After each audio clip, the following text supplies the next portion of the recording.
પાપથી છૂટી જઈએ રે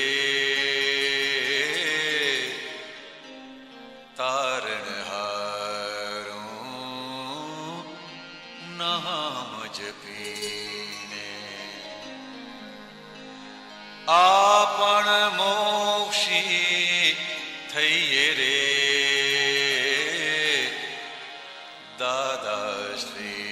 દાદાશ્રીનું નામ જ લઈને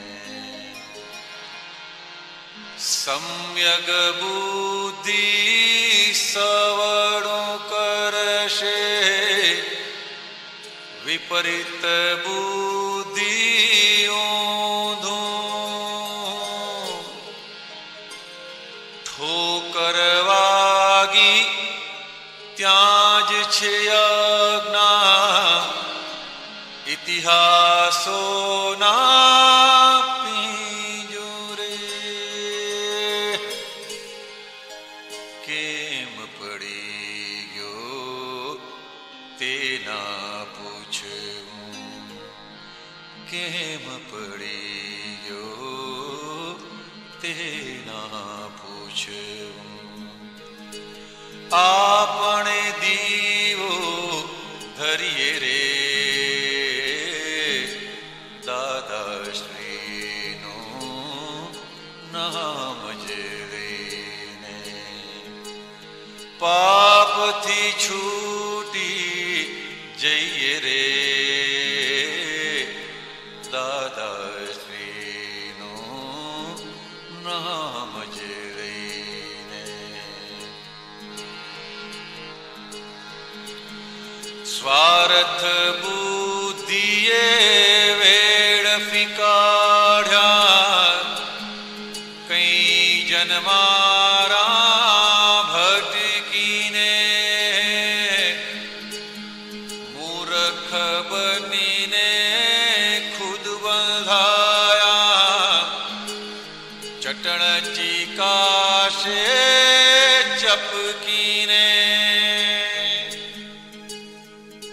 પ્રતિક્રમ સંગે લઘુત્તમ ભાવે વેરથી છૂટી કરીએ રે દાદાશ્રીનું નામ જ લઈને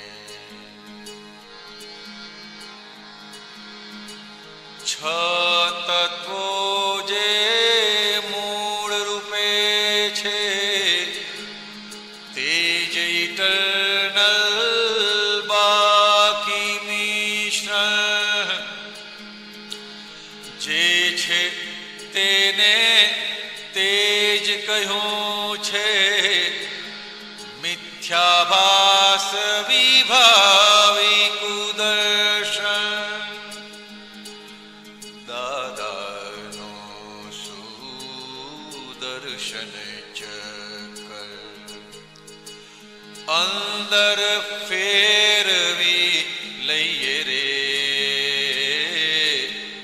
તારણહારું નામ જપીને આપણ મોક્ષી થઈએ રે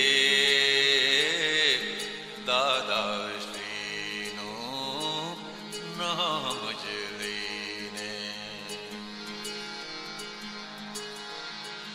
નરસિંહ નવનીત જીવ રૂપાંતર વૈષ્ણવ જૈની મુક્તિ શોધક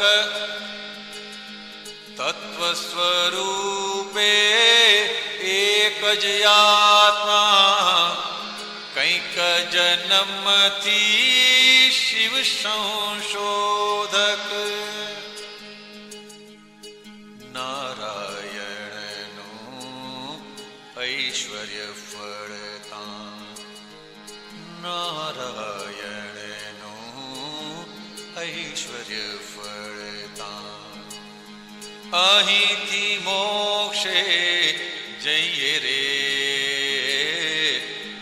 દાદાશ્રીનું નામ જ લઈને પાપથી છૂટી જઈએ રે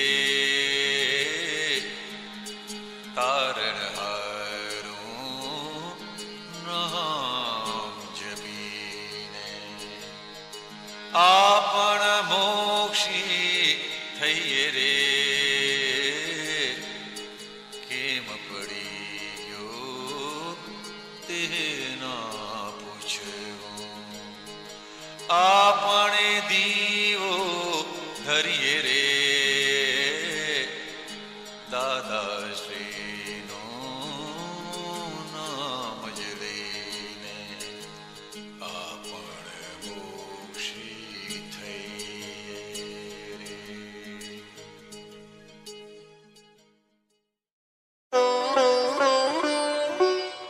चैप्टर 118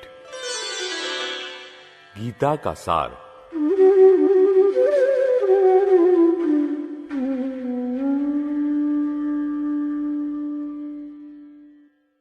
ज्ञानी पुरुष दादा भगवान गीता का सार समझाते हुए कहते हैं कि गीता में श्री कृष्ण भगवान दो ही शब्द कहना चाहते हैं, मगर ये दो शब्द लोगों की समझ में आए ऐसे नहीं है.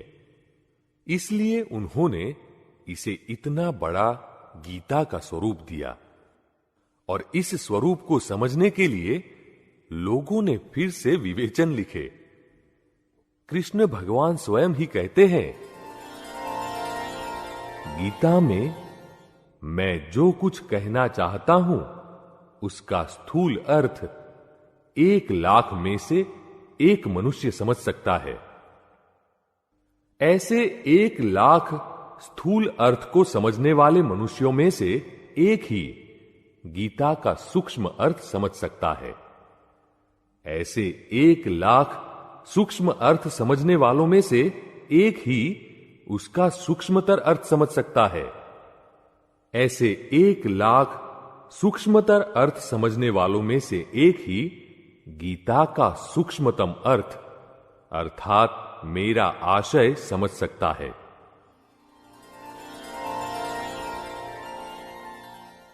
वह एक मनुष्य ही कृष्ण भगवान क्या कहना चाहते हैं यह समझ सकता है. अब कृष्ण भगवान को समझने में किसका नंबर लगता है, वह तो जो स्वयं कृष्ण हो गए हो वे ही समझ सकते हैं और कह सकते हैं. जब मनुष्य की मृत्यु हो जाती है तब कहते हैं ना कि चले गए. यह क्या है? जो चला गया वह माल है और यहां पड़ा रहता है वह पैकिंग है. इन चर्म चक्षुओं से जो दिखाई देता है वह खोखा पैकिंग है और भीतर माल वस्तु आत्मा है. जगत में भिन्न भिन्न प्रकार के पैकिंग है, भिन्न भिन्न प्रकार के शरीर है. कोई आम के पेड़ का पैकिंग, कोई गधे का पैकिंग, कोई पुरुष का तो कोई स्त्री का पैकिंग है, मगर भीतर माल सभी में एक सा ही है. व्यापारी पैकिंग की जांच नहीं करते, बल्कि अंदर माल बराबर है या नहीं यह देख लेते हैं. इसी प्रकार हमें भी भीतर के माल आत्मा के दर्शन कर लेने चाहिए. भगवान श्री कृष्ण कहते हैं, भीतर जो माल है आत्मा है वह मैं स्वयं ही हूं. यही कृष्ण है. इन्हें पहचाने तभी संसार से निपटारा पा सकेंगे, वरना लाखों अवतारों तक गीता के श्लोकों का गान पठन करते रहें तो भी निपटारा नहीं हो पाएगा. पैकिंग और माल इन दो शब्दों में ही कृष्ण भगवान का अंतर आशय समाया हुआ है.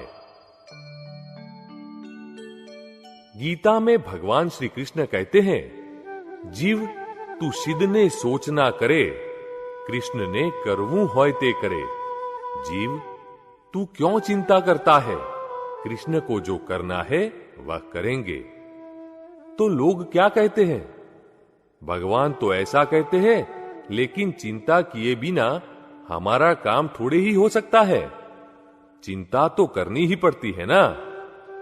और फिर कृष्ण भगवान ने यह भी कहा है, प्राप्त को भोगिए, अप्राप्त की चिंता मत कीजिए। अभी खाने की थाली सामने आई, यह प्राप्त संयोग है, लेकिन इसे भोगने के बजाय सेठ का चित्त गया होता है कारखाने में, और यहां सिर्फ देह, शरीर ही खाना खाता है। तो ऐसे में श्री कृष्ण कर भी क्या सकते हैं? श्री कृष्ण कहते हैं, यहां तो लोग एक और मुझे झूले में बिठाते हैं और दूसरी ओर मेरी जीभ पर ही पैर रखते हैं, आज्ञा का उल्लंघन करते हैं। अब कृष्ण भगवान के ऐसा सब कहने के बावजूद भी यदि चिंता हो जाती है, तो इसका कुछ इलाज तो होगा ही ना।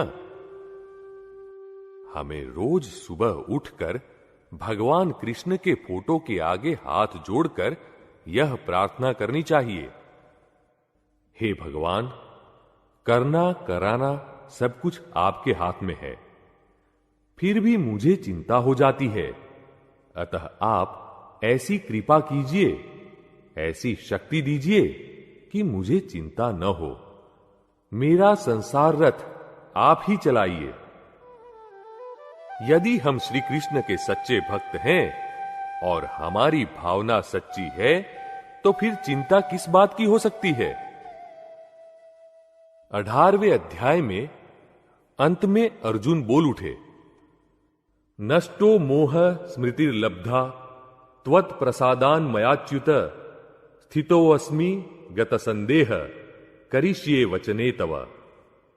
बस यही अज्ञानता रूपी मोह नष्ट हो और स्वयं के दरअसल स्वरूप को प्राप्त करके उस रूप में रहने के लिए निश्चय लक्षी उपक्रम ही गीता का दोहन है।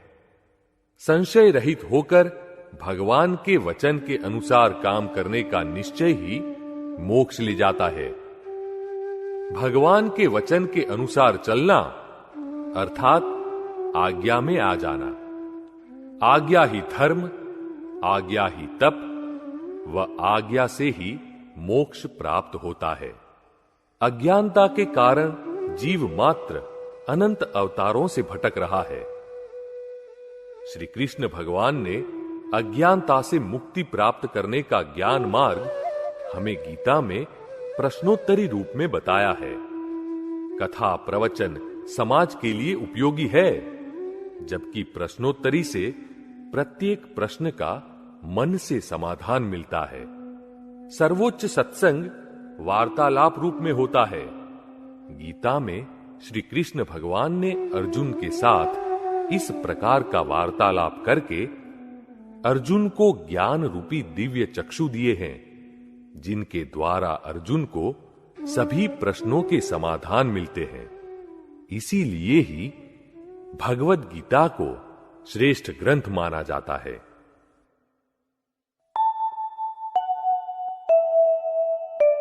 हाइलाइट्स। पैकिंग और माल, इन दो शब्दों में ही कृष्ण भगवान का अंतर आशय समाया हुआ है।